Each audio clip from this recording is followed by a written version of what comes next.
Halo semuanya, balik lagi ke podcast Kimia edisi Pulsa.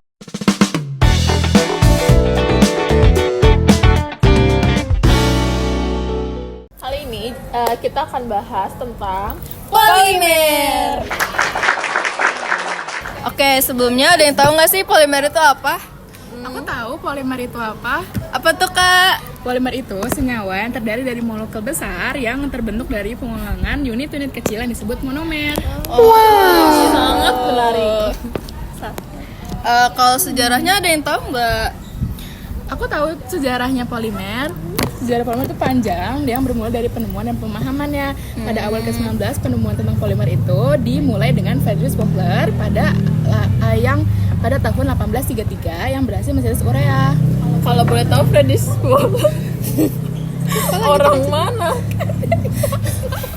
Jadi yang nemuin itu si Friedrich itu. Susah ya namanya. Iya nih namanya emang susah karena dia orang luar British. juga kan. Nah dari situ penemuan itu juga belum selesai, masih banyak penemu lain. Terus Siapa lagi tuh?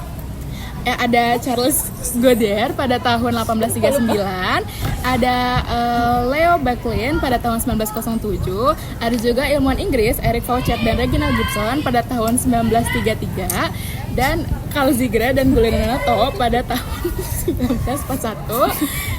Jangan lanjut. Emang Pada 1901, Carl Ziegler dan Guglielmo juga berhasil membawa pulang hadiah Nobel Kimia pada 1963. Wow. Berarti ada berapa tuh? Banyak 5 ya? Lebih ya? Iya, ada banyak kimia. Tapi yang paling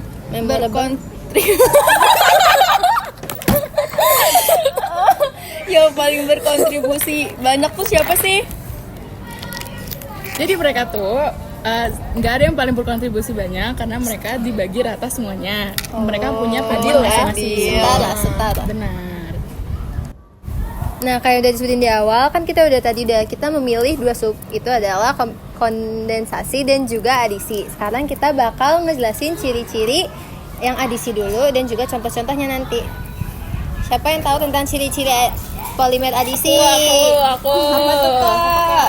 Nah, jadi ciri-ciri polimer adisi adalah monomernya merupakan senyawa tak jenuh berikatan rangkap 2 atau alkena. Yang kedua, reaksi polimerisasi adisi tidak menghasilkan produk sampingan. Yang ketiga, hasil polimer adisi bersifat termoplastik. Dan yang terakhir ada polimer adisi memiliki berat molekul tinggi dan sulit didaur ulang. Gitu dia. Oh, oke. Nah, sekarang masuk ke contoh-contohnya. Waduh, mau nanya siapa yang tahu? Siapa yang tahu contoh-contoh adisi? Aku tahu. Nah, jadi contoh-contoh polimer adisi itu pada dasarnya ada banyak, tapi di sini aku akan ngesebutin 2, tapi aku kasih tahu dulu contohnya itu ada polietilena, ada teflon, PVC, PVA dan juga PMMA. Nah, yang bakal aku jelasin di sini adalah PMMA dan juga polietilena.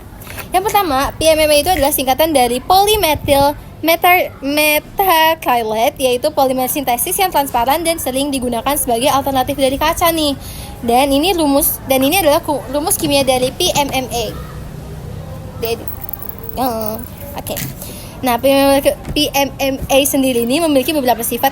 Nah, diantaranya itu adalah tidak beracun, tahan UV dan cuaca, tidak mengandung zat berbahaya seperti bisphenol A, mudah ditangani dan diproses, dan juga yang paling penting adalah dia berbiaya rendah, guys. PMMA itu memiliki banyak kegunaan ya, kayak contohnya lembaran, resin casting, tinta, pelapis, alternatif ekonomis, dan juga polikarbonat atau PC. Wow. Lanjut ada polietilena. Polietilena itu adalah PE atau plastik termoplastik yang terbuat dari rantai panjang monomer etilena. Kayak yang udah dijelasin tadi, itu sebenarnya adalah definisi dari polimer. Polietilena ini memiliki sifat yang fleksibel, tahan lama, tahan terhadap aliran listrik dan paparan kimia. Polietilena merupakan plastik yang banyak diproduksi di dunia dengan jumlah mencapai 90 juta ton per tahunnya. Polietilena ini memiliki banyak kegunaan. Di antaranya ada kantong plastik, kemasan makanan, baskom, botol, dan tempat sampah, kabel bertensilitas tinggi, dan juga selang medis. Nah, itu aja guys untuk polimer adisinya. Keren. Nah, tadi kan udah dikasih tahu nih tentang yang adisi. Sekarang aku mau tahu dong yang tentang kondensasi. Ada yang tahu nggak? Aku tahu. Jadi Kak. ada ciri-ciri polimer kondensasi. Sebenarnya tuh banyak banget, tapi aku bakal ngejelasin kayak 5 aja. Yang pertama itu ada berlangsung secara bertahap melalui reaksi antara pasangan-pasangan gugus fungsi ujung. Yang kedua, berat molekul polimer bertambah secara bertahap. Yang ketiga, kereaktifan suatu gugus dalam bentuk polimernya sama dengan dalam bentuknya sewaktu dalam bentuk monomer. Yang keempat, ada dapat membentuk struktur cincin bergantung pada keluasan gugus yang terlibat dan ukuran cincin yang terbentuk. Dan yang kelima itu ada dapat membentuk polimer bercabang atau sambung silang apabila gugus fungsi kedua monomer lebih dari 2. Itu dia ciri-cirinya. Kalau contohnya? Nah, contoh polimer kondensasi itu ada contoh konkret penggunaan polimer kondensasi adalah produksi pakaian, karpet, dan kemasan makanan. Beberapa contoh polimer kondensasi lainnya adalah nilon, kevlar, silicon rubber, dan juga polyester. Polimer kondensasi terbentuk dari proses polimerisasi kondensasi, yaitu penggabungan molekul-molekul kecil melalui reaksi yang melibatkan gugus fungsi. Reaksi ini bisa terjadi antara gugus fungsi pada monomer yang sama atau berbeda. Nah, di sini aku juga akan ngejelasin 2, yaitu nilon dan kevlar. Nilon itu dibuat dari rangkaian unit yang ditautkan dengan ikatan peptida atau ikatan amida dan sering diistilahkan dengan poliamida atau PA. Nilon merupakan polimer pertama yang sukses secara komersial dan merupakan serat sintetik pertama yang dibuat dari bahan anorganik, yaitu minyak bumi. Bahan ini ditujukan untuk menjadi pengganti sintesis dari sutra yang diwujudkan dengan menggunakannya untuk menggantikan sutra sebagai bahan parasut setelah Amerika Serikat memasuki Perang Dunia Kedua pada tahun 1941 yang menyebabkan stok yang sulit diperoleh sampai perang berakhir. Itu sejarah singkatnya dari si nilon ini, guys. Lanjut ke kevlar. Kevlar adalah serat sintesis yang memiliki kekuatan tarik tinggi, tahan panas, dan juga ringan. Kevlar merupakan merek dagang dari DuPont Prancis untuk serat aramid. Kevlar memiliki beberapa kegunaan, di antaranya adalah sebagai bahan utama bodi pesawat, sebagai bahan rompi anti peluru, sebagai pengganti baja dan produk ban, sebagai bahan untuk melapisi part motor atau mobil.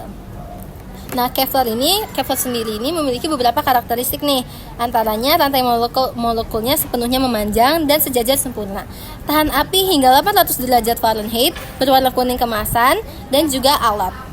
Itu guys, contoh-contoh dari polimer kondensasi. Banyak juga ya ternyata. Iya, banyak. Iya. Jadi ada yang tahu nggak sih perbedaan antara polimer adisi sama polimer kondensasi? Aku. Apa itu? Jadi polimer adisi sama polimer kondensasi itu pembedanya ada sekitar 5. Yang pertama ada sifat monomer, prosesnya, berat molekul, sifat polimer, produk sampingan, dan hasil akhir. Ada berapa tuh? 6 ternyata. Guys. Wow. Nah, yang pertama sifat monomer. Pada polimer adisi, sifat monomer itu harus memiliki ikatan rangkap atau ikatan rangkap 3. Tapi kalau misalnya di polimer kondensasi, monomernya harus memiliki fungsi yang mirip atau beda-beda dikit gitu. Yang kedua, di prosesnya. Proses adisi berasal dari proses reaksi monomer ikatan rangkap yang membentuk polimer. Tapi kalau misalnya kondensasi, itu berasal dari proses reaksi kelompok fungsional monomer yang sama yang mengeluarkan molekul kecil untuk membentuk polimer. Nah, yang ketiga, bedanya tuh di berat molekul. Polimer adisi, berat molekulnya tuh dihasilkan dari kelipatan integral berat monomernya. Kalau misalnya di kondensasi, berat molekulnya tuh dihasilkan dari kelipatan integral berat monomer. Bedanya apa? Oh, sekarang yang keempat itu sifat polimer. Nah, kalau polimer adisi, hasil polimer adisi itu bersifat termoplastik. Kalau misalnya yang kondensasi, dia bersifat termoset. Yang kelima, ada produk sampingan. Kalau yang polimer adisi itu reaksinya tidak menghasilkan produk sampingan. Tapi kalau misalnya yang kondensasi, dia menghasilkan beberapa produk sampingan. Contohnya kayak amonia, air, sama HCl. Terus yang terakhir itu ada hasil akhir. Polimer adisi itu menghasilkan polimer dengan berat molekul tinggi dan sulit untuk didaur ulang. Tapi kalau misalnya yang kondensasi menghasilkan polimer dengan berat molekul yang rendah dan mudah untuk didaur ulang. Oh, jadi gitu ya pembedanya. Itu. Jadi salah satu bisa dibilang lebih lingkungan friendly ya. Jadi Tuh. Tapi ada nggak sih kayak polimer tuh kayak menyebabkan bahaya atau kayak mungkin ada dampak positifnya gitu-gitu? Nah itu ada banget. Bahaya polimer itu dia kan nggak mudah terurai dan akibatnya tuh bisa menuhin tempat pembuangan sampah dan bisa mencemari lingkungan saluran air kita. Terus kalau manfaatnya tuh biasanya digunakan untuk barang-barang di sekitar kita. Contohnya kayak botol minum, plastik, ban dan alat-alat elektronik. Gitu. Jadi ada plus minusnya ya. Dan ada lagi yang mau ditanya? nanti kalau yang tanya aja guys di Komen. chemistry teacher. Iya. Komen di tanya bawah di sini. ini. Ya. Oke. Nah, jadi Bye-bye. sekian dari Sekian. kita. Semoga ilmunya bermanfaat. Dari sini kita juga belajar banyak. Kita jadi lebih tahu tentang polimer kondensasi dan polimer adisi. Betul banget. Jadi ya sekian dari kita. Assalamualaikum warahmatullahi wabarakatuh. Dadah.